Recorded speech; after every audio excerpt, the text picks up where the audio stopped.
Instead of me telling you tonight, such as last week and sometimes, that all of this is about the same thing, inasmuch as it's not good to repeat oneself, even if I do have someone of such a high caliber as myself to quote,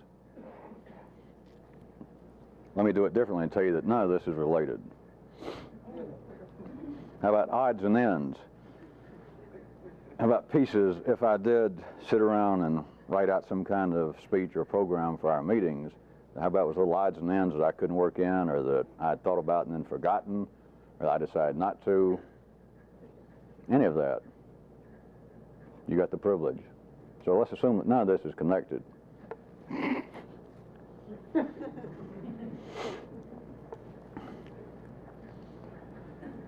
Can any of you conceive of this? That only the few, the way in which, of course, I say the few and write it whenever I write anymore, referring to guess who, that only the few can really, truly be creative in the sense of C/kinetic mode, and that everyone else is left with having to oppose creativity and change. That is, as is the rule with words, is a most simplistic explanation, because I could lead you off into other paths wherein it would not seem possible for everyone else on this planet to be involved with opposing change. I could do that, but I'm not going to. I'm going to leave it what I said, that it's only the few that in a sense can be focused, and that everyone else is left in some degree, in certain fashions, with opposing that kind of focused, specific action. I could even give you another shorthand and say that it's only the few that are fused, and everyone else is confused. The kinds of side paths that I said I could take you, or a different view, would be such matters as that all of you should immediately have voices that could say, well, there has to be other people involved with positive change. There's not just a handful of people, us or anybody else, in charge of change. And from certain views, that is correct. But note what I started out saying, that it's only a few people can be involved truly with creativity on the basis that it is C in the kinetic mode.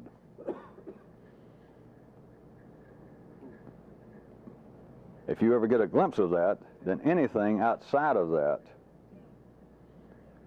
in the area in which I'm attempting to very sketchily map out for you tonight, everything else would be seen in a sense as being opposition to whatever the creativity, whatever the urge to change was.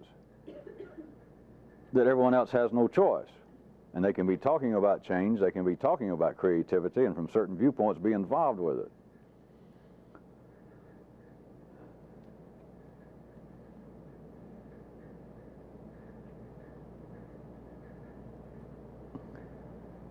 Can anyone take a jump from there to a piece of what I mentioned last week?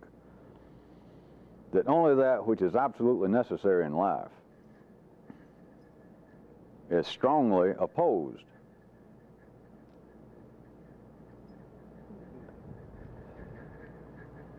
Now again, I could take it off into other paths and show how things, I could make up examples and try and get you to look in a certain way, and for me to point out, here's a little occurrence, and I could even make it historical and pick out something that actually happened, of which perhaps most of you would have a knowledge of it, and say, here's something that looked like it was going to happen, and then just sort of petered out. Just kind of faded away. But even before it faded away, there were people saying it'll never work, it'll never fly, we don't approve of it. But it's a matter of me choosing the words carefully, that only that which is necessary, that is going to be a part of the C-kinetic growth of life, will be strongly opposed. Now, I'm not going to define it any further or try to prove to you the validity behind my words, but you can begin to sense it yourself. It's going on in the news all the time. You should be able to pick up the paper almost any day. It might not take just one day. It may have to take several days, or up on the voice and video media, that here is something, apparently a brand new thing. The one I keep coming back to, for one instance, that happened in a short period of time, was the home computer field. It's been not much more than a year ago that it was in the print and advertising, little features in the newspaper. It was a fait accompli that, hey, if you don't have a home computer today, no big deal, because you're going to have one come January. And that's almost gone.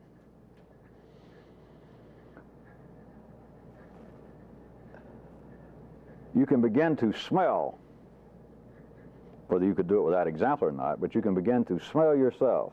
And I'm using smell, and of course in a very loose sense, that you hear that of a new theory, or you hear of a new social movement, a new attempted religious movement, and it may make the headlines. And the very next day, somebody, a spokesman, may arise and say, we oppose this. And so you can think, all right, here is something, based upon what I just said verbally, that if it's going to create its own opposition, if opposition immediately arises, then it's going somewhere. It must fit into the category that he mentioned as necessary. But you begin to smell in a certain way that this brand new thing, this latest fad, in the loosest sense of the word, as soon as you hear about it, you can smell this is going nowhere. And there's no logical way to prove it. It's not even your own internal voice that's saying, well, I don't approve of that, therefore I bet it won't go anywhere, because there are enough other right-thinking, sane people in the world that will agree with me. It's got nothing to do with that. It's an understanding of it. And once you begin to get some sensation of that, you can likewise then see and smell that whatever opposition seems to arise, you realize that it's as though this opposition that seems to be arising is almost sleepwalking. That the whole thing is almost a shadow play. If something is necessary, if it's going to prove to be necessary, which of course has got to be necessary before it can be proven, it must have strong opposition. Now can you jump from the great external world to internally? If something is necessary, it must have strong opposition.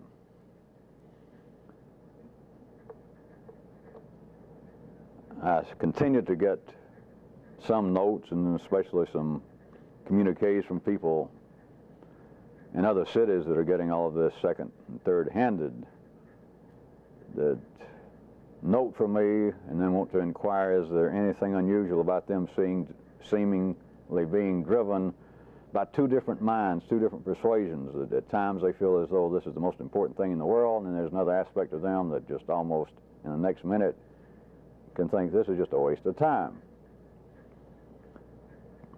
I'm not going into offering any excuse for anyone, but there is nothing whatsoever unusual about that. If it was otherwise, you would have been gone from here already, because you would have had all the makings for a fanatic. And you would certainly not receive the right kind of nourishment here from me and from what we've done. But there is a way in which you can feel, and it's not just doing this, but you can feel in other things of you believing that I have some interest in doing such and such. That which is necessary requires strong opposition. If you don't like requires, produces strong opposition.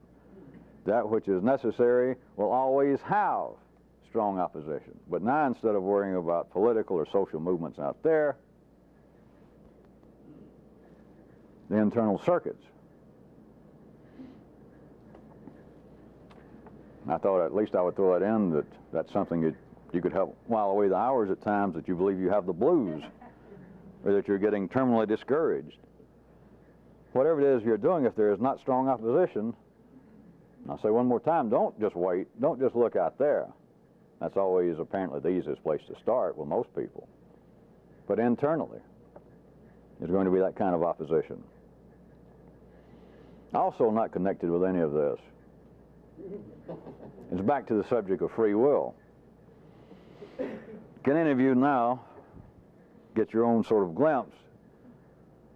What I was referring to as one of the master strokes of life's operation through man, of the idea of free will having directly aided man's successful, continuingly successful struggle against apparently not I.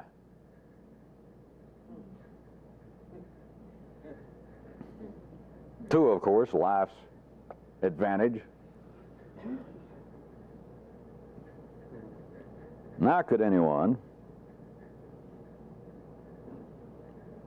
see that you could substitute, instead of free will, quote, environmental influences? That it's a part of the master stroke that if there were not environmental influences of all kinds, and not just pollution of the air, but that is, other people make me feel the way I am. Other people have had a direct part in turning me out to be what I am, with all of my foibles and all of my warts, that there's no doubt I was not born this way. To some degree, there was a blankness in me, and environmental influences have written all over me. Can you see that you can substitute free will, assuming any of you get any glimpse of what I was saying when I used the free will, of it being right at the very base of man's successful, his continuingly successful struggle over not I, of being able to produce the internal combustion engine, to harness the power of electricity, to learn how to cut hair, to learn how to do reconstructive surgery of one's, that apparently there is a way in which I can struggle against out here, that I can manipulate it, and we can bring it under our will, is substitute environmental influences. It is still part of the master stroke of people believing in environmental influences, psychological influences, that there is a psychological me as opposed from this strictly physiological me. The physiological me, my weight, my general weight, my height, color of my eyes, who could help it? It was my mother and my father's genes and the combination thereof. But beyond that is the environmental influences. Men, until now, being driven to accept that as just indisputable, incontrovertible, as a part of the master stroke of having support this continually successful struggle against out there, and always to life's advantage. Were it not for the fact that consciousness has been wired to accept, to varying degrees, the reality of a free will, and wired to accept to an almost unlimited degree, up until now, not I influences,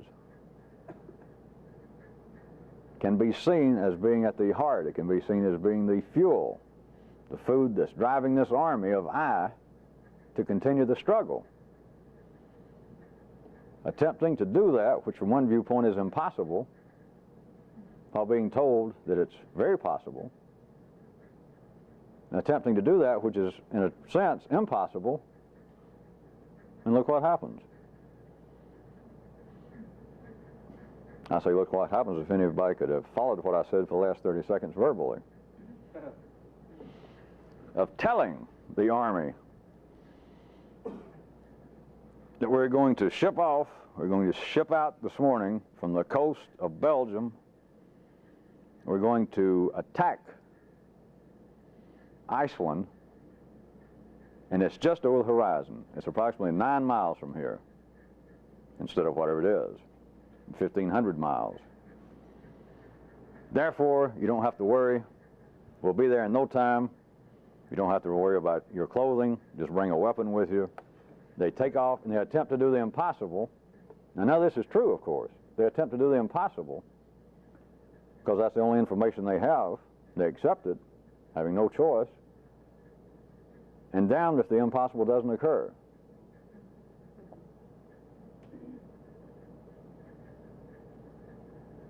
Did I clarify that? All right, clarification is a clarification. For one viewpoint, there is absolutely no such thing as free will, and everybody believes there is. And so they operate on the basis that there is, and even though there's not, it works.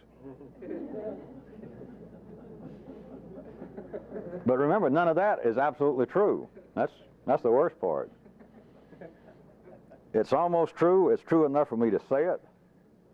But as soon as I've said it, there's no such thing as free will as man believes it. Now, we're fairly safe thus far. As consciousness understands it, it is a fallacy. But note, there are only a few people on this planet at any given time who understand it. Now, people have theorized about it, philosophers have talked about it for thousands of years, ordinary people. That is, through the ordinary channels, life has been musing to itself over that. But there are only a few people that actually understand it. And it's not those who talk about it. So assuming there is no such thing, it is an illusion the way consciousness understands it. Thus far, we're in fairly good shape verbally.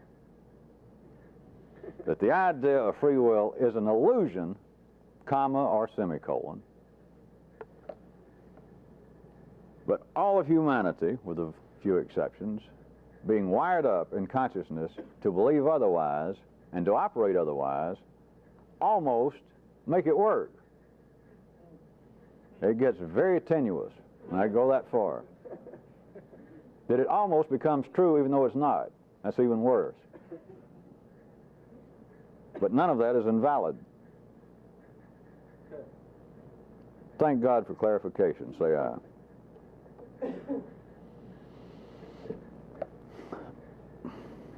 Totally unrelated. How about definition time? I've got handfuls of those that I've never used. How about survival itself?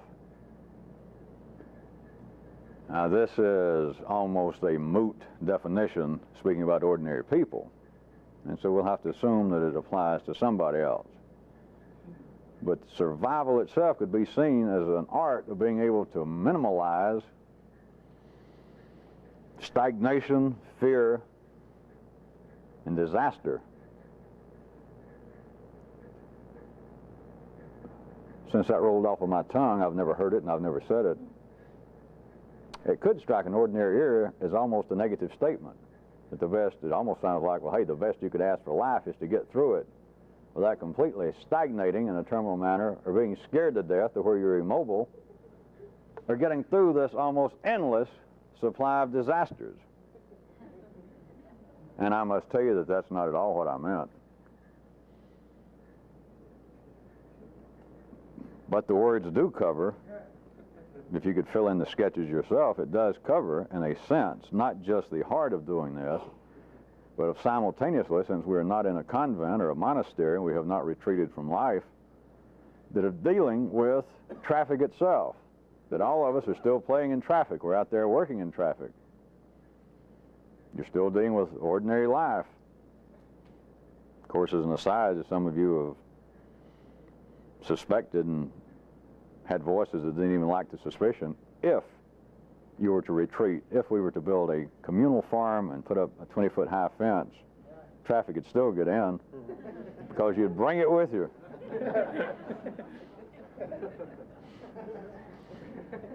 But the actual survival itself, and I do not mean survival, I repeat, in some sort of negative sense, but if you understood a little more of dealing out there with life, and many of you have had your own experiences along these lines, not necessarily with an occasion to verbalize it, but you could see that survival itself, in the finest sense of the word, getting through these days, could be seen as the art of being able to minimalize, not do away with. If I find out how to do away with, I guess I'll tell you. I guess. I'll tell you I don't understand it. And I don't mean that to say that there's things I don't understand. That was a joke because life doesn't understand it.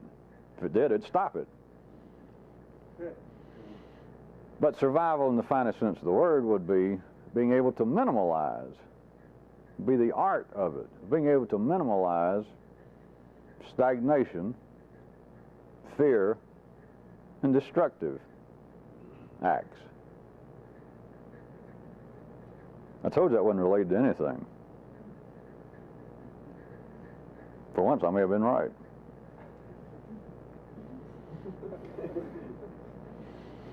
I have another one that I have mentioned from all sorts of directions, but let me make it very short and sweet, because some of you are making observations and your own notations of life along the same channel. That which still appears to your ordinary consciousness, and which is still more or less an accepted fact out in the ordinary contemporary world, that is, of there being psychological problems, that there is something that gets in the brain or the mind, as most consciousness would want to call it now, and the mind itself, and then in some way the emotions, but that there are psychological problems that are in some way separated from the rest of me, environmental influences. But everything that's classified as being psychological problems could be seen as being an abortive flight of memory.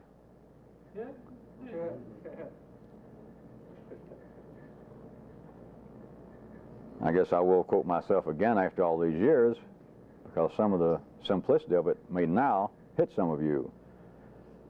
If an ordinary person, for anybody, if an ordinary person had no memory, they could not have any psychological problems.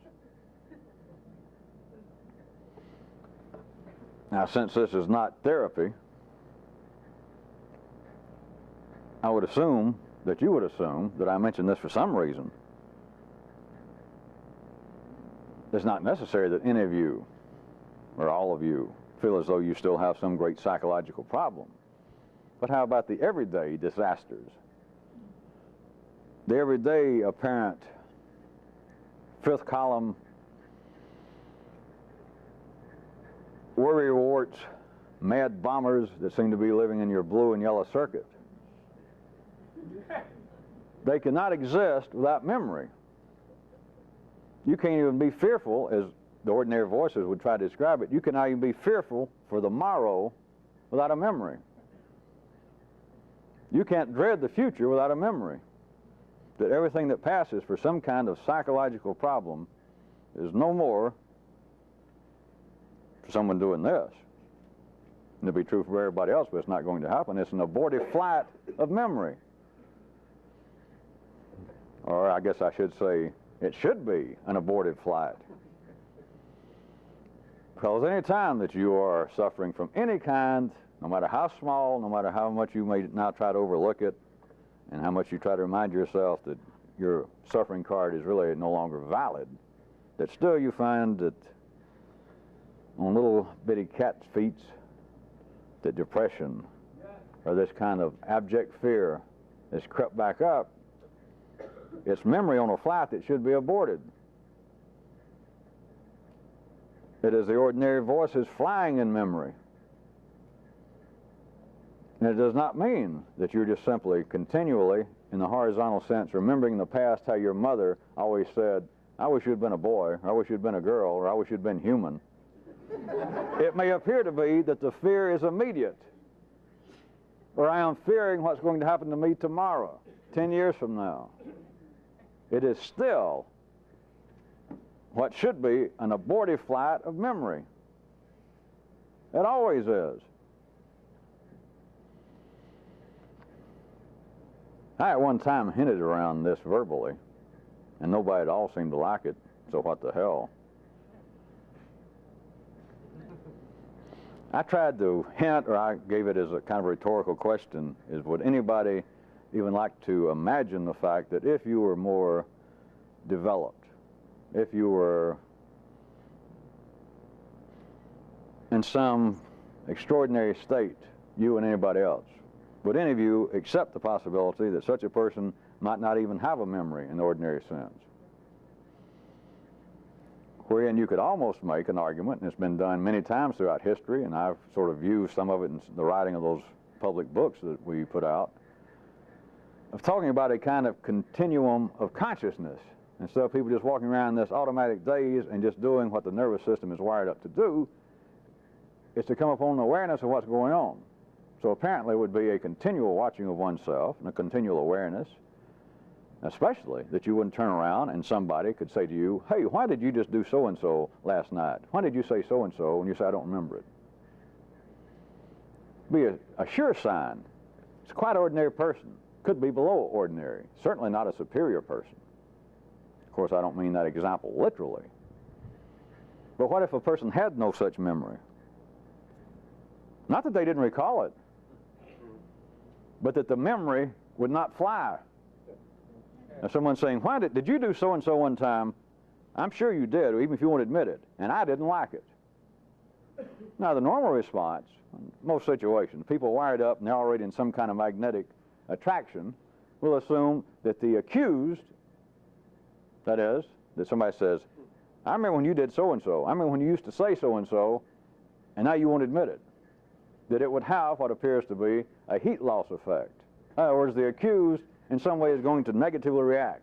I've been hurt, I want to defend myself, I feel bad about it. It's a flight of memory that should be aborted. So it's not, as I was hinting, that you simply had no memory and could deny anything you did. Of course, I'm getting into dangerous or areas I don't like because I have to start putting words on what might be behavior, and this is not necessarily how anybody would act.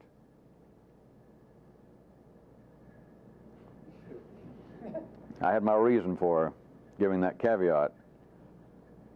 It's not that you didn't remember, but the memory would not fly. You would not let it fly.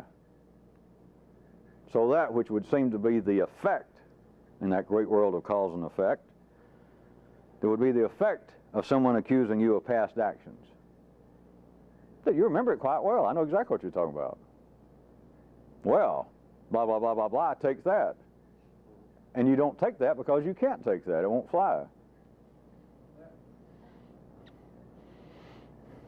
No one would swap a world. I'll do it again since nobody likes it. No one would swap a world free from psychological problems and all you had to do was give up all memory.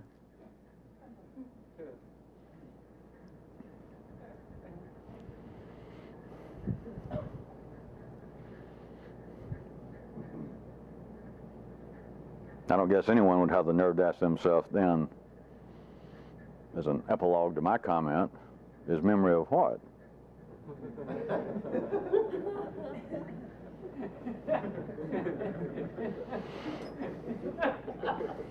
All right, further unrelated.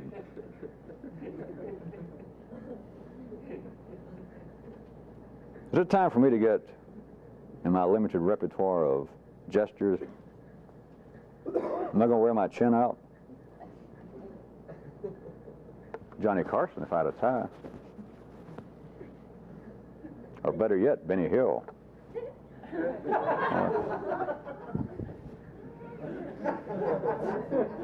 Erase that from the tape. Also, completely unrelated. Another odd and end. It may seem obvious, the first part I was going to say, that the yellow circuit cannot really feel, but before you immediately nod internally at least, is although the yellow circuit, the reality behind my mapping of this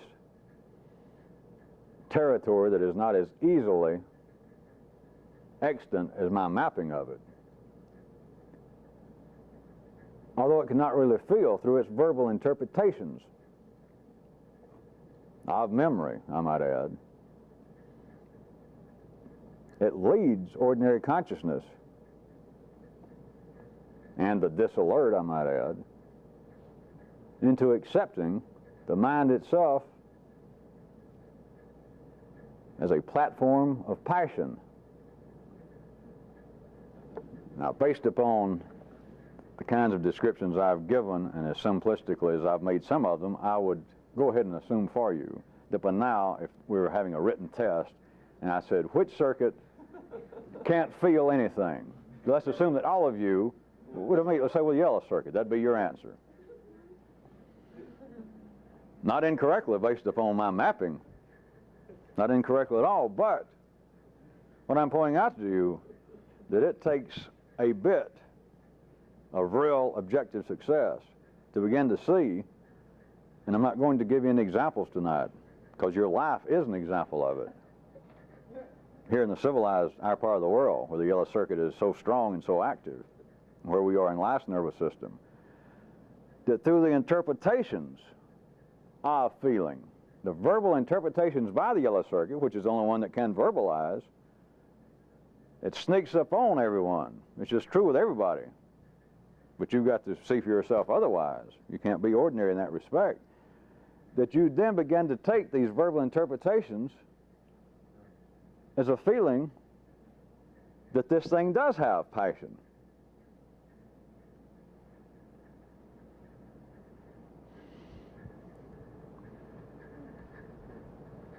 I think all of you have been around long enough to have heard or read, heard some of the old tapes. On several occasions I have pointed out, I didn't even make it a question, I opened it up for everyone to investigate it for yourself, the fact that negative emotions of all kinds must be supported by verbiage. It can be tacit, it can only be the voices talking to you, but it's got to be supported. The ordinary human negative emotions, those that are normally attributed singularly to Homo sapien.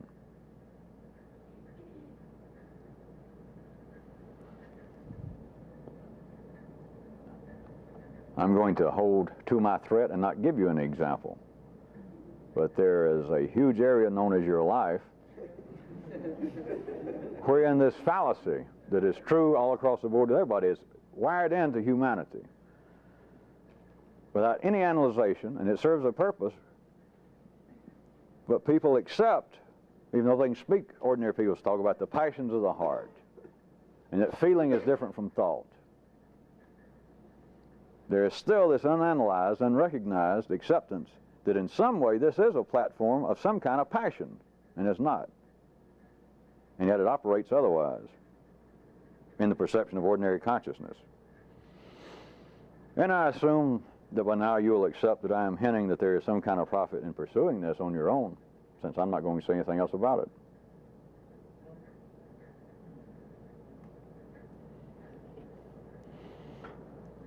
I am going to draw, if you would like to, a little quick something that is totally unrelated. It has to do generally with the circuits as the basis of the way I'm going to map it out. And remind you one more time that the way in which I've drawn the circuits and the nervous system in this kind of two-dimensional hierarchy is not literally true in the human body, and yet it is reflective of what's happened, of me putting the red circuit on the bottom, the blue circuit here, and the yellow circuit. It is not some kind of something arranged in that two-dimensional manner internally. That it'd be more like three rings, if they indeed were rings, that would all be touching each other simultaneously at the same kinds of places in the same kind of relationship, floating in a 4D world. And yet, coincidentally, just the way we now think of spatially, of things moving, trees growing, it just all fits. It surprises even me how it all fits. I was going to draw, and it has to do with the circuitry of individuals and the circuitry of humanity. Reminding you again, this is easy to forget about. I understand how it works. To take all this as being quite individual and quite separate. But the growth process of humanity, which is reflective of the growth process continuing in humanity and life, has been it going from what I call the red circuit, expanding on top of that. The red circuit doesn't die out. In a sense, it's not even diminished in its operations, but then the blue circuit comes in to work with it. And then the yellow circuit. All of you, I guess, if you're well read enough. You have lived at a time since you were in the heart of the yellow circuit, that all of you have a good active yellow circuit. But to be aware of the fact that there are people on this planet, they found some in the last decade, tribes on little islands that are almost, I could describe in the way in which I present these maps to you, that their yellow circuit is just almost still in the maternity ward. That they have found tribes that just almost are without a language, just rudimentary, just almost nothing but grunts and groans. And what I want you to remember is, though, that I said it's easy to forget, is all of humanity, in a sense, is growing, aspiring up the nervous system and becoming more and more yellow circuit centered. But that does not mean that in some way red circuit centered people or blue circuit centered people are going to become an endangered or an extinct species. They are not. There will always be on this planet, at least for the area we're talking about, until other circuits kick in, there will always be red circuit people, a large number of them. In the same way that life needs it, let's say that you do. Before you die, you're able to get this other circuit that I mentioned going. You surely don't think that, hey, now red circuit and all just going, shut down. But you might note that has been, in another kind of crude way, that has been a continuing kind of dream among would-be occultists and mystics. That is, this notion, it's been going thousands of years, that the thing keeping me back from great spiritual development is this poor carnal body, and me getting horny, me wanting to drink, me wanting to sleep when I should be in the temple, I should be paying my dues to the gods, that this old thing, we should torture it, we should ignore it. You're not going to become so enlightened, so awakened, that you don't have to get out and run. Or if you don't like that, you're not going to get so enlightened that you don't have to eat. You're not going to get so enlightened that you never feel any passion. Red circuit people, centered people, will always be here in the same way that your red circuit's got to be there. It'd be the end of you. So remember that. And yet, there is a hierarchy that I'm about to draw in a certain way. It's kind of like a pyramid of pity. Well, you're laughing too early. You don't know what it is yet.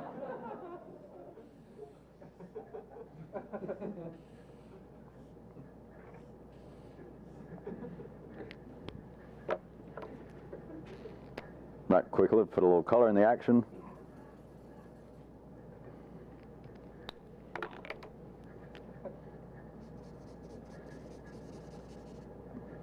It's like this, representing, of course, the development of humanity,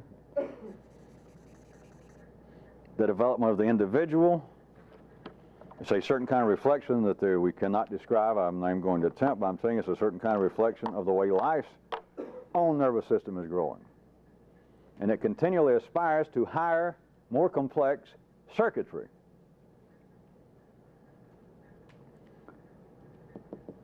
But here, I want to point out something, and there's much more to it than I'm going to mention.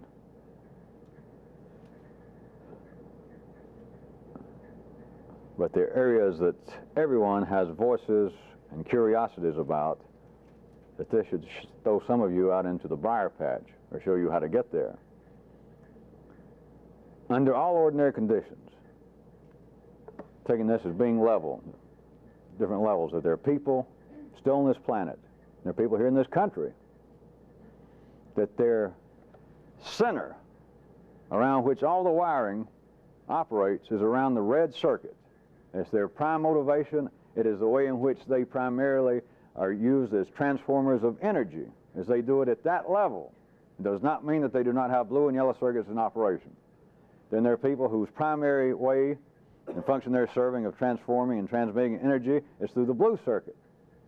That's where they take it in, that's where they do the majority of their transformation of energy, and that's how they send it back out, and then there are people up here.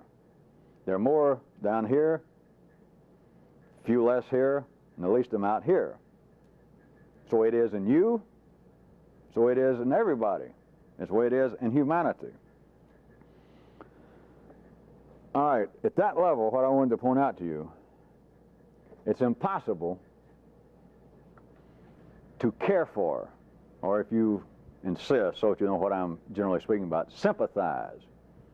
But I'd prefer to use care for, but I want you to know that I'm in the same ballpark that ordinary people would say sympathy. It's impossible to care for somebody at your own level, to sympathize, but to care for them. Now, the closest thing that is an exception is with blood kin, which is the absolute basic mechanical level, because that is necessary to keep humanity alive. But under ordinary conditions, this mechanical caring for one another, of sympathizing for someone else, other than blood kin, it's impossible for one level to care for people at that same level.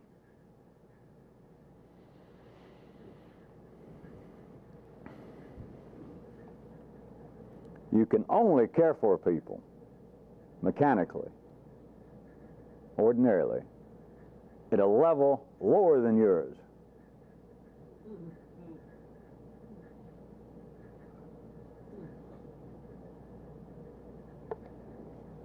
Red circuit people, that is, those primarily wired up and functioning as transformers and transmitters of life's energy in the red circuit area, are incapable almost of sympathy. Blood kin being the exception, I remind you. As red circuit people have almost no sympathy. This, of course, is not an attack on anybody, but a lot of the kind of curiosities that humanity has experienced, and I'm sure that many of you have, or all of you have at some time, is there are certain groups of people on this planet that seem to be almost without feeling for their fellow man. And if you correctly sense that about somebody, they would be wired up, operating in the mines. I don't care what position they hold in life, what their profession is. As they're almost without sympathy for their fellow man, but it's not because of some flaw in them, it's because there is no one lower in the evolution of the nervous system than they are. And you can only mechanically feel sympathy. You can only care for someone outside yourself and your blood kin, which you got no choice about, if they are lower than you are. And if there's no one lower than you, it's almost as though you had no sympathy for anyone.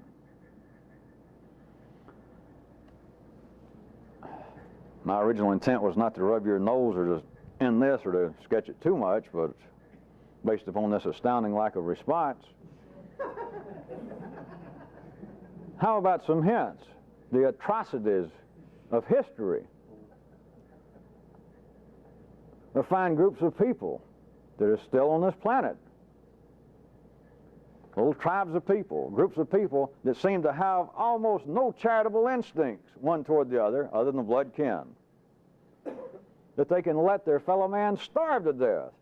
That they can sit there with more food than they can eat and be little children and poor women right next to them starving and them spit the crumbs. And it just seems to be, my God, how could life allow this? What's wrong with these people? There is no one lower than they are. And when you get to the lowest, if there is no one lower than you, it is impossible to care for those at your level. That is not wired into humanity. All right, see if you can stretch this a bit. Instead of care for or sympathy, can you now substitute the word understand?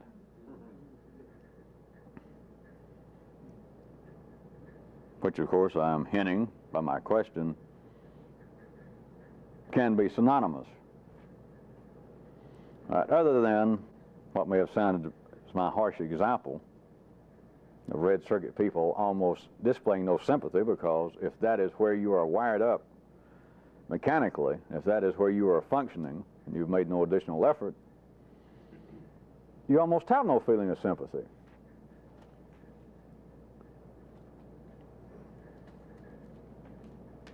If you can try and substitute understand, let me get outside the area of people seeming to have no sensitivity toward the hardships physically of others, their red circuit problems.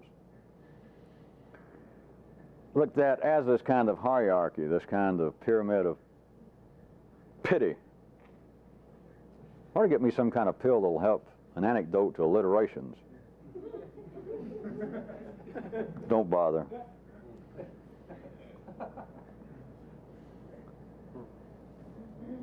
Red circuit people. Now remember, I am using extremes, and there are pieces of this in all of you. You don't belong here, and you'll never hear it. But of course, I'm always picking out, when I'm having to do this, arbitrarily I'm making up, instead of picking out, although they exist, an extreme case. But remember, this is my extreme case.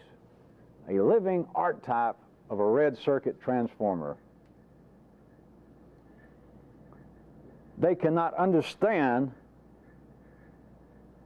how sad songs, the words in a song about some old dancer that wandered the country with his dog, and after 20 years the dog died, and people listen to it, and a tear comes to their eye, or they read poetry about something,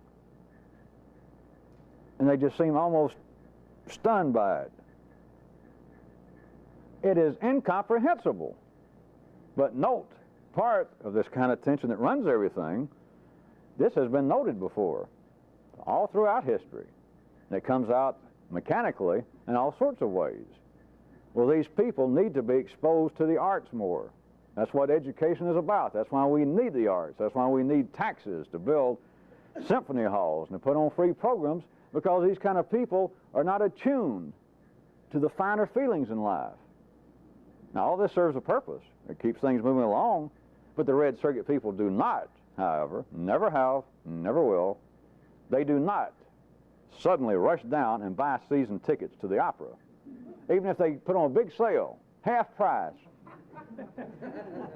When part of life's body is talking through people above, operating in other circuits besides the red, they're the ones that say, all right, these people, something's wrong. They can't cry when they hear a sad song. They can't seem to be emotionally moved by beautiful love poetry from one person to another. They can understand it when a married couple is split by death and the surviving partner just loses the will to live. They just look at it and it's like, might as well be a foreign planet. It is good for people to have these kind of humane feelings, and therefore it's our duty, since we have them, to help bring these people up. We'll build a new symphony hall. We'll support 2 symphonies here. We'll bring in a year-round ballet. Do you understand? Do you get some sensation of how all of this life is struggling to make work, and damn well succeeding, of course. But when you get down to the unfocused level of ordinary consciousness, the way people are wired up, it seems to be continual conflicts. It seems to be one group trying to help another, and the group doesn't seem to appreciate it. It seems to be one group of people in the world that just have no sensitivity for the finer things, for the finer human emotions. We should educate them. In a sense, that's true. But they can't educate them the way they're saying, and so you're back to the kind of situation that I was indicating to you about. There's no such thing as free will, and yet everybody's wired up to believe there is, and they almost make it work. All right, we're going to build a new symphony hall to take these kinds of people that I'm describing to you as being primarily red-centered, circuited in their center, and we're going to expose them to finer things so that human emotion, so that tears, so that feelings of compassion can be inbred in them. All right, it won't work, but it makes things keep moving. Because at that level, it sounds to be undeniable. You get up in the yellow circuit, it's the same kind of story. That we have people living in pockets of poverty in this country and all over the world, and they are the ones that are the primary breakers of our laws. And if you look at those in prison, you look at those in poverty, look at those doing menial minimal labor jobs, their level of education is very small, very low, whereas, on the contrary, how many men or women with PhDs do you find in prison? There's the proof. If we can educate everyone, we'll stop crime. All right, that's not true, but it's so close to being true that if it would work, it would work. But it's not true, but notice it keeps things going in another area of life's body. All right, from this level, red circuit people cannot, I'm just making up examples as I go, but red circuit people cannot understand. In other words, they can't sympathize, but they cannot understand someone crying over the words of a song, the words written on a page. It is simply outside their channel of consciousness. It is outside the vocabulary of any possible experience they can have. Well, we could move up. People who are wired up and are functioning primarily as red circuit transformers and transmitters, they cannot fathom, looking upward now, going up the yellow level, they hear about someone who has been doing research, some area of academia, maybe a cousin of somebody they knew, and the person worked for years and wrote a paper and was immediately almost discredited, and the person became a laughing stock of their field and went into extreme depression, began to take drugs, or became an alcoholic, or just their whole life seemed to be just ruined over their theory being attacked. Now, of course, the red circuit person, that's just, they almost can't hear that. But a blue circuit person is closer to being able to hear the details and to listen to it, but they still can't fathom it. They have no feeling of sympathy for it because they cannot understand it. You mean that somebody worked in some field. I understand what physics or sociology is. Yeah, I know what it is. I went to school. And you mean they worked in a certain area and did research and all that, and then they wrote a paper and it got not only attacked but maybe laughed at, and you're saying now that person left the job. They left tenure at college where they were, and now they're down in the gutter, they're drunk, swimming down at Union Mission. You know, I could see somebody being hurt over a love affair maybe, but you're telling me that their theories, their ideas were not accepted or it didn't work out. They did not succeed in the pursuit they were doing intellectually, and you're telling me that that took the life out of them?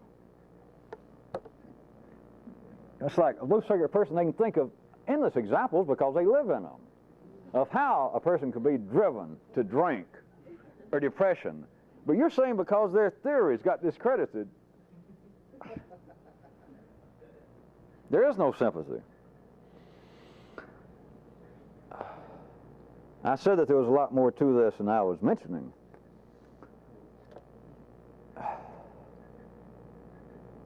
What appears to be continually, because everyone is wired up, of course, to have your own particular lens that you look through without being able to see the lens itself, but apparently have always been confronted by groups of people, or an instance of one person, and then oftentimes groups of people, from what you hear reported, that in an area that cried out, an instance that cried out for sympathy, even if you couldn't do anything, at least it cried out for sympathy.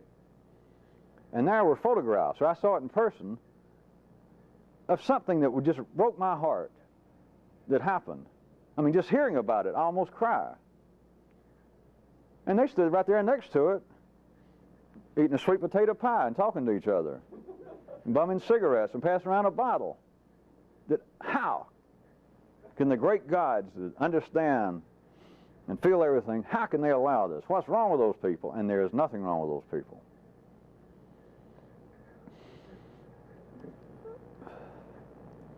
A person, a red-circuited, centered person, operating as that kind of transformer, they could not begin to understand, and you can't stop it. It's not a flaw, is what I'm trying to get you to see on your own. They could not understand concern over mistreatment of animals. They are the hunters of the world right now. I don't mean for food, for sport. But they could not understand if they hear about somebody who was raising hell about somebody mistreating a dog. or people out picketing laboratories or using animals for experiments. Animals that are so close to their level, and I don't mean that, remember, in any kind of disrespectful way, because they're not going away and nothing's wrong with them. But at that level, they feel no sympathy. Because if you're still operating at the very basic level of human development in the nervous system, which many people are and which many people always will be, they've got to be there. But for you to be concerned, for you to feel as though, well, something is amiss in the universe, how could they not have feeling in this area? That something is wrong with them, something is lacking. Of course, what is lacking, and from one viewpoint, is that they are not part of the extended development of life through man, but somebody's got to be down here. In the same way, there's got to be something stay in you. Something has got to eat, it's got to go to the bathroom, and if you've got any sense at all, it's got to have some form of movement to keep it going. You can't just lay around and be a sofa potato watching TV. I assure you, even though it's not in the reports, I assure you that these people, the Buddhas and the Jesuses and the Moses and the Muhammads and all them, if they did exist as real figures, I assure you, it just didn't make the books. Because one thing, it kind of gives people the blues. I assure you that they were out jogging, climbing trees. They weren't always staying around giving these great philosophical talks.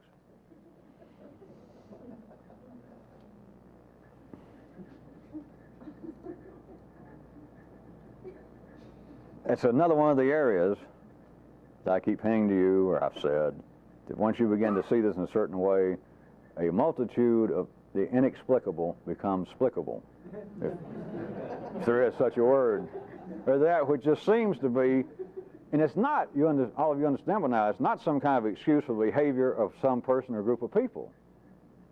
And it will not necessarily, I'm not even hinting this, once you see it, this is not a problem, but I will go ahead and put it in words. It's not simply a feeling that, all right, once I understood this, then I would never cry when I saw people starving in some group or some place.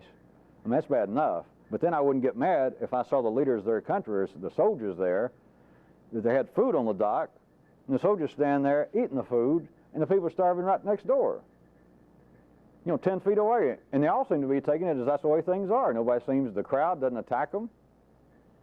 Because at that level, once you get any level we're talking about, and I could be using blue or yellow circuit people, but it's easiest to pick the lowest, that there is nothing amiss with those people. The starving people do not find anything. They don't feel as though, boy, are these people unsympathetic. I mean, that's my cousin over here. I grew up with him. He's one of the soldiers now guarding this food that we could have.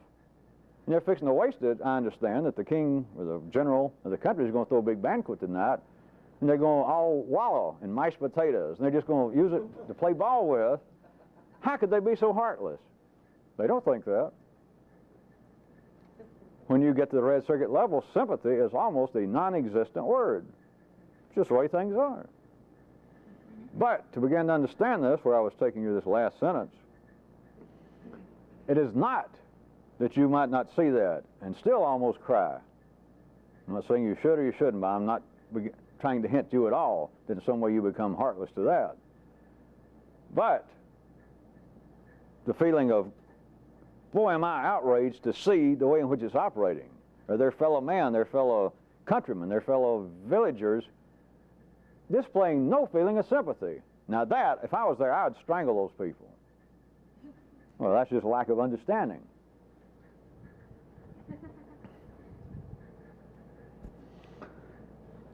I'm going to leave it at what I told you, that under ordinary conditions, the way things work in the world, it's impossible, other than blood kin, which is a whole other matter. Just accept it. Everybody feels it. Some of you ask me questions. It just is. It's just the basic of having some feeling for blood kin, even if they're at your level, and even if you don't know them. Just part of what keeps life together, that you got to take in a second cousin you never heard of when he shows up at the door. You may not like his looks, you may not like the way he smells, but you got no choice, at least for the night, so you can put him off on another relative. But other than blood kin, it is impossible, the way things are mechanically wired up, to feel sympathy, to care for somebody at your level. It's got to be somebody in a lower position in this developmental scheme. And much of what seems inexplicable, and much of that which causes people's ordinary voices to be critical, to be outraged about what goes on in life, is based upon the ordinary inability to ever perceive this. Let me give you some levels or stages. As a matter of fact, 3, coincidentally enough. It's absolutely unrelated to any of this, especially that. I want to point out, since it's 3 levels or 3 stages. The first level everybody is born in, the first stage, and that is just live out an everyday life, a very mechanical everyday life. The second possible stage that only a few people ever get to is to get involved with this. I'll continue to just call it this. Wherever it was, where it was called. And that level is actually only an operation when, to a very real degree, you begin to live for this.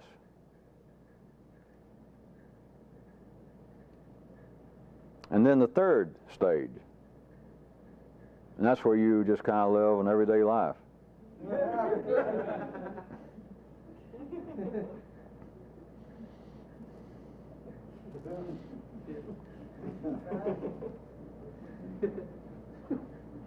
I didn't put all that together to be cute, and it's not to frighten anybody, it's not to explain away or justify anything, because I can talk about the complexity of all of this, which just, of course, a few of you are fairly new to being exposed to this, and so it's not anything you have to hark back upon. But some of you that's been around, and I understand some of it on your own, when, to a very real degree, you begin to live for this.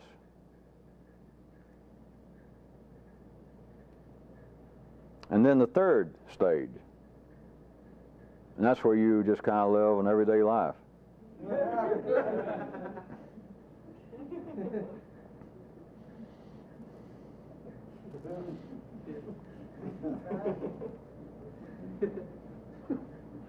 I didn't put all that together to be cute, and it's not to frighten anybody, it's not to explain away or justify anything, because I can talk about the complexity of all of this, which just, of course, a few of you are fairly new to being exposed to this, and so it's not anything you have to hark back upon. But some of you that's been around, and I understand some of it on your own, that you're not just dependent upon my words, and this is not just a once-a-week church, even though I denied it was, of how the complexity of it was just almost overwhelming, the way I seem to have presented it. And I could have done it even worse than that. And it seems to be that I will not live long enough to ever pursue everything that he's mentioned, that I realize on my own that there is some merit to it, would be beneficial. But if I tried just listening to him talk every week to write down 2 or 3 ideas, I wouldn't live long enough to ever get close. And then you begin to understand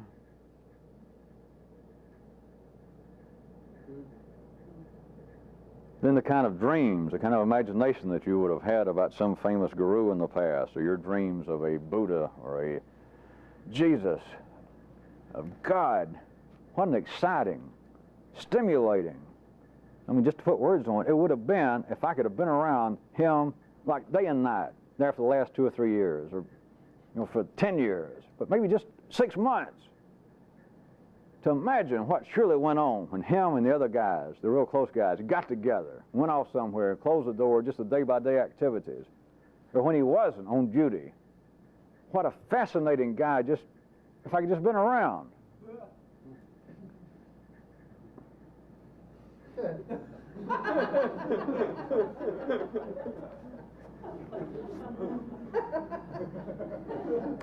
Well, I don't like destroying anyone's dreams. Of course, an ordinary person, I wouldn't even run the risk of it, but you people got no fucking business having any dreams anyway. The second stage, let's assume, is where everyone thinks they are. And I will stick by my verbal description where I said the second stage is you live for this.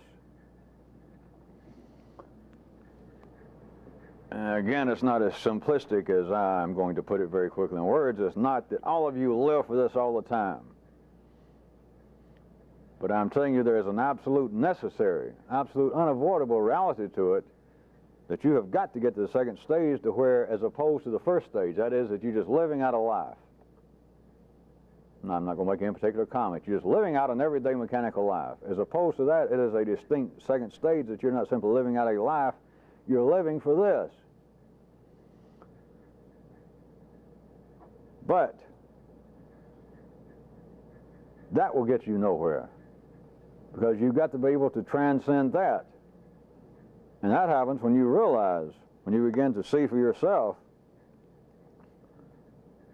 in regards to what I'm describing as the second stage of living for this, it's not a matter of some kind of endless debate, a continual talking about it. It's not that this is a hobby.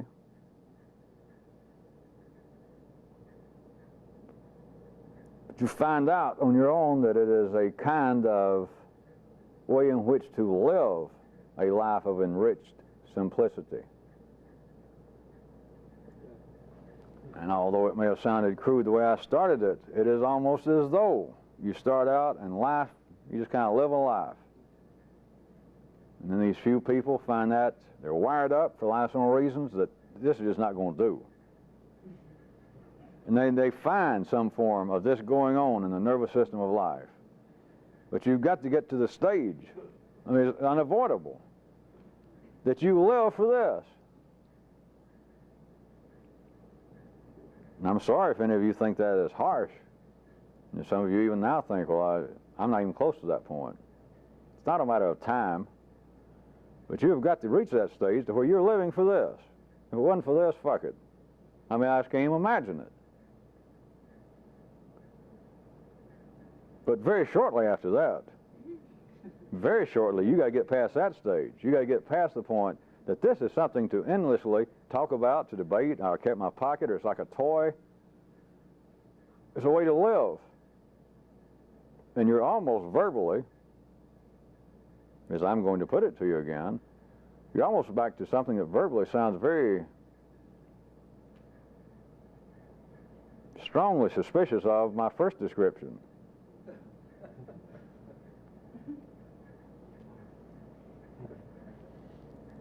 There's no way out of this. That's just one verbal description I'm putting on this, but there's no way out of going through that process. You have got to get to the second stage, to where you are living for this.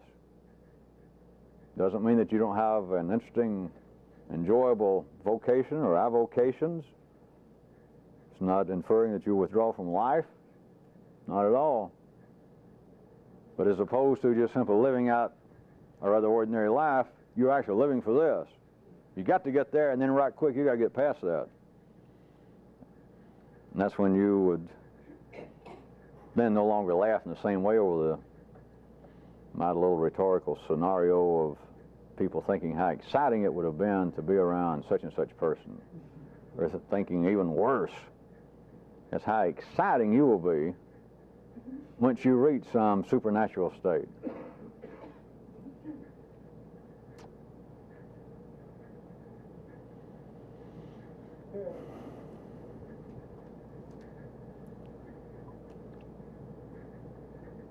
Another unrelated, I have even tossed the word about and tried to pinpoint what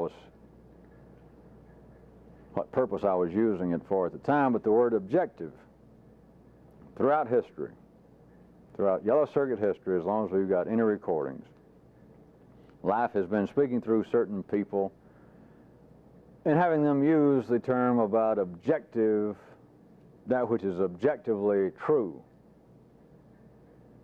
And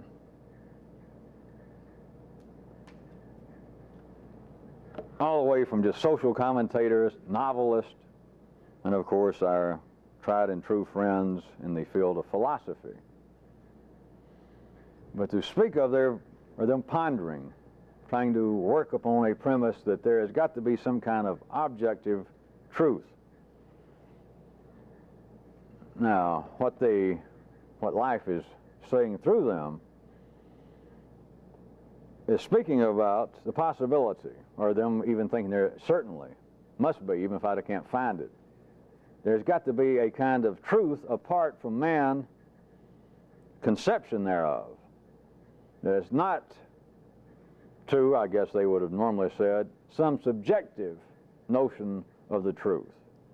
That there's got to be objective truth, and I'm just defining all of it for you, all the variations, would be some kind of, quote, truth that would be apart from man's conception thereof. Those who have cared to listen to such things and think about them throughout history, and even you right now, you can listen to it at line level consciousness, and with a reasonably sophisticated yellow circuit operating person today, you think, yeah, it almost gives me a headache. I don't really want to go into this. I'm not that interested, but yeah, I know what they're getting at. I can just almost feel it in some kind of subconscious manner. Something in me tells me that, yes, besides all of our conflicting opinions here in this living Tower of Babel, that, yes, there must be some kind of objective truth. I mean, it'd be something that just simply is out there, and it's true no matter, men can look at it from all kinds of directions. They can comment. Everybody can have a fucking opinion, and it stands apart from all of this. That would be objective truth. Yeah, I know what they're saying. I don't know what it is. I don't go into it, but yeah, I can just sense, I can just feel the validity of that. Well, I was going to give you a task connected with that, and I could run the risk of interfering with a little bit of it, but I don't care. I certainly care, but I'm not going to interfere much, or I wouldn't do it, would I? Well, why'd you even say that?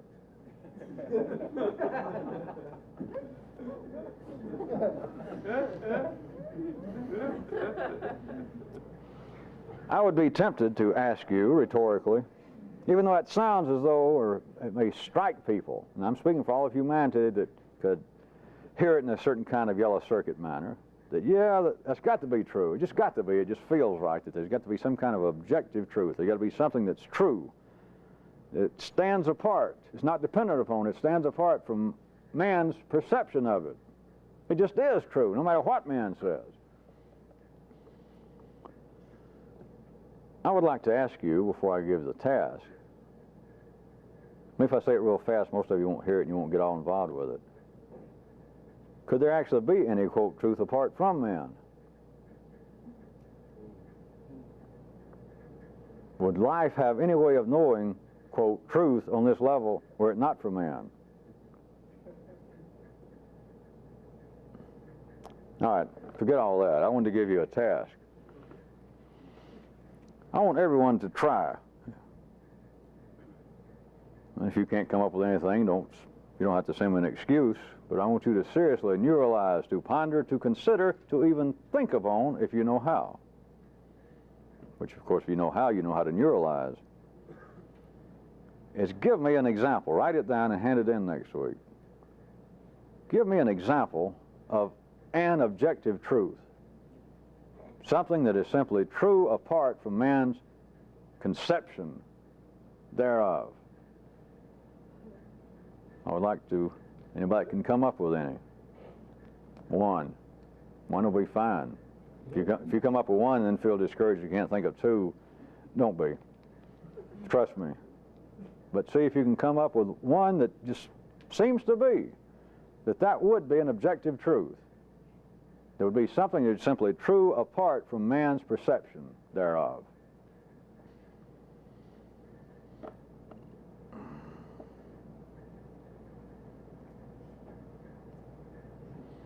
All right, so I'll wrap up several that's just totally unrelated to anything. One is, you ought to write this down or make it an invisible tattoo, is don't ever laugh at somebody else's hobby. Don't entertain the internal laughter of them showing on television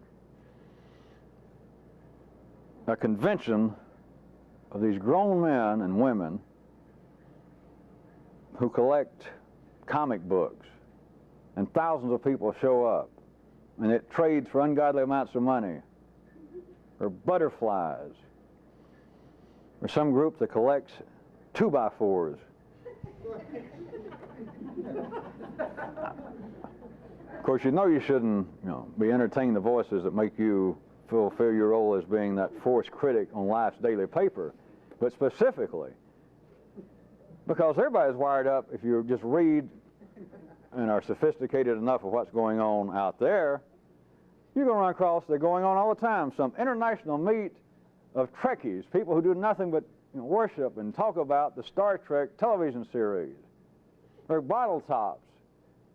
And you see it, and the voices in you are just almost staggered. And here's these people dressed up, and guys, he identifies himself as being an orthodontist from Denver. And he's got these bottle caps, and he's wearing his T-shirt saying, "Bottle caps are the wave of the future." And he's got bottle caps everywhere, and he's got a cap with bottle caps, and he's got bottle caps stuck on his ears, and he identifies himself as an orthodontist.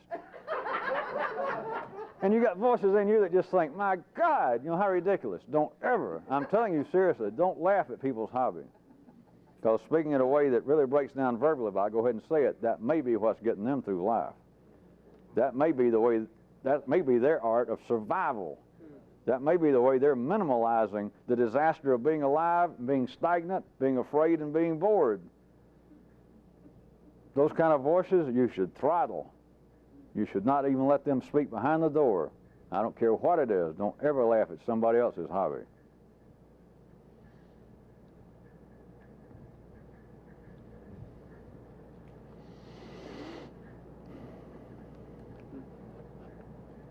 All right, one more. Since we seem, I say us, in the Western world is reflected in the yellow circuit extension of life through man, such a mobile society. Could any of you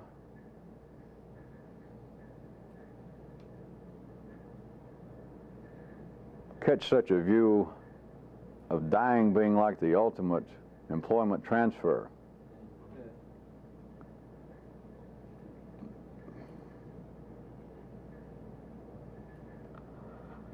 Another little something.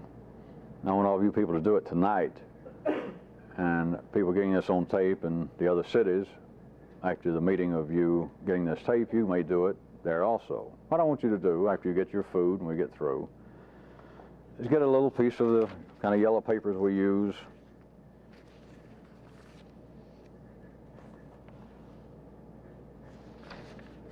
And I want you to do this. You don't have to sign it. But I want you to write down on that piece of paper your 5 favorite books, and any of these others that you want to put in, your 5 favorite movies that you've ever seen, 5 favorite songs you've ever heard, if you're so inclined, or your 5 favorite historical figures. Any, all of those categories. Like put a little list, draw a line here and put it over here. Books, and put the title of the 5 most favorite books you've ever read. And the favorite movies, favorite songs, favorite historical figures. Just do it after you get your food and you're sitting down. And Fran, how about you be in charge? Put out a box up here. Or as you do it, just come up and put it in a box. We'll have one up here of some kind. And then throughout the rest of the evening, come up, get around the box, bring your food, and just pick them out and look through them. Don't sign it. And then, Fran, get them all back together and keep them. Give them to me next Thursday. But I want you to try and get up and grab a whole handful and look through them. That's all. No real great trick. There's no...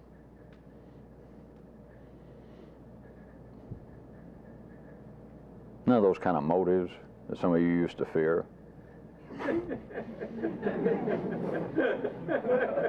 How many of you can remember all those voices when I'd start giving tasks, I should do something like this, and people thought, uh-oh, what kind of trick?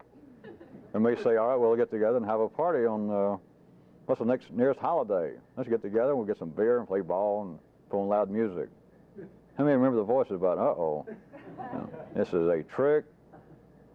And he's going to sit there and he's going to be drinking some kind of Shirley Temple, and he's going to get us to drinking, and then he's going to be watching everybody and taking some kind of notes. or this task he gave. He's going to try to make me give away my unconscious motivations.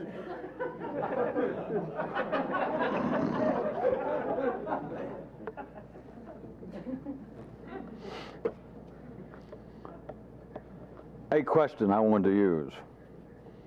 Somebody brought up that I had mentioned before, of that you shouldn't be doing anything that requires an audience. That's the only part they put, but that's not incorrect of things I'd said before, and they asked me if I'd say something else about it because the person that wrote me that is interested in doing things of a public nature, you know, such as being a musician or being a filmmaker. That does deserve a very quick comment again. It's what you're supposed to realize, and the way I started this out with most of you was on the basis of things you think you have an interest in. Let's pick music or writing. Is if you've got the kind of need to be involved with this, then you have got some kind of ability to be able to take an attempted objective look, if there is such a thing, at what you're involved with. And the way in which I used it was to ask you, that what you think you're interested in, you or a fictitious person I'll make up. They sit home and they get their guitar and they write this song. They work on it all night, they work on the words, they work on the music, they find some flatted 11ths that they didn't know that they could play, and they worked into the song, and they just delighted. And my question was, does that person then just have to, call somebody, to run to somebody's house? An audience can be just one other person. Very often is. But there has to be one other person to be confronted with the fruits of my interest. What do you think, huh? I've worked on this poem. I've been working secretly on this novel for the last 10 years, and you're the only person that even knows about it. I want you to read it. Tell me what you think. And the audience's response is a part, an absolute inseparable part to what you thought was your area of interest. All right. To expand it at least verbally a little bit, it's to try to make you aware of this. It's not to take away any affairs and interest you have in life. It can't be done. It should not even be attempted. That's why we're not in a monastery. That's why we're not in some closed-wall communal situation here. But if you'd understand that there is no extraordinary nourishment forthcoming in the situations where an audience is necessary. Now, almost all of you, let's say, are in some kind of jobs, carpenters, physicians, attorneys. You're dealing with an audience of some kind. And if you're a cabinet maker and all the cabinets you build for people, people look at it and say, ooh, I want my money back. I changed my mind, I withdraw my offer. In that sense, you have got to please the audience. They are an integral part of it. They're the ones paying the bills. But if you are taking that, as many ordinary people do, it's the way things are wired up, that my whole life depends upon whether they approve of my cabinet work, or whether I just know I should be in showbiz. I just know I should be a musician. But every time you write a song and you play it for your brother-in-law or the guy upstairs, and they go, well, you know, I don't know. If I was you, I wouldn't give up my job in the garage quite yet. And it just takes the wind out of you. You know, for days, you're tormented by it. You still have the memory of what he said. You feel like, well, I'm just not going to do it anymore. I've lost my reason to live. That, for you people, is absolutely unacceptable. And you cannot be looking at those situations wherein the reaction of the audience, be it one person or hundreds of thousands, that my interest in it is dependent. It's inescapable. Their reaction to it is my reaction to it, in a sense. There is no extraordinary nourishment there. There is nothing that will keep you alive in the sense of being able to grow in this. It's no form of discouragement. It's got nothing to do with the ordinary mechanically arranged and wired up situations, as I have indicated, between customer and the producer of whatever the service or the goods are. But if what you think you're interested in is absolutely dependent, I don't mean the success of it, because it's always dependent upon a buyer of some kind, but that is your interest in it is dependent absolutely on the audience. Something, if you're correctly involved with this, for the few people, something is amiss in your wiring system in regards to your belief and your interest in that. To wrap it up in another way, simply, if something is not amiss, again, I repeat, this doesn't say nothing about whether you should go out and try and do this publicly. It's not saying one way or the other. But something is not amiss if you believe you're interested in writing or music or painting, and you can get sufficient joy. Again, not speaking of the possible fiscal ramifications of you doing it as a vocation, but that you can play music, you can sit there and write a song and fool around with it and get that feeling of, and you can lay down the guitar, get up from the piano. You might not mind it if somebody you know heard it, but it does not require an audience. You could not be any more delighted with what you did if the guy next door came down and said, I just heard that, and that's the prettiest thing I've ever heard in my life. Whether he did, or whether you recorded it and it sold 1 million copies. Again, I'm not speaking of the fiscal aspect of you doing it as an occupation, but you truly could not get any more joy than you got doing it without an audience. That you can fool around sketching with a pen, just 2 or 3 lines, start just fooling around with nothing, or a bird, you're just picturing a bird, or you look down at your own hand and go, just in one big swoop. And if somebody else saw it, they might even know it was a hand, but you just glanced down, you just went, dun-dun-dun, and you look at it. Of course, I know everybody doesn't gain pleasure out of this necessarily, but those of you who do understand, you can look down and go, and it's not worth anything. Not if you're a Picasso.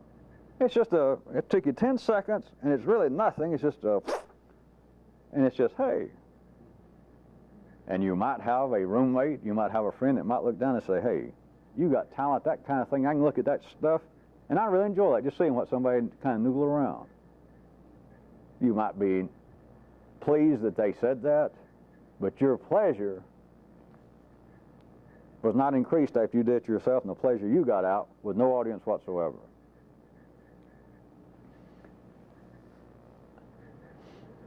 If you're dependent upon an audience, you're not getting any kind of extraordinary food out of it. You never will.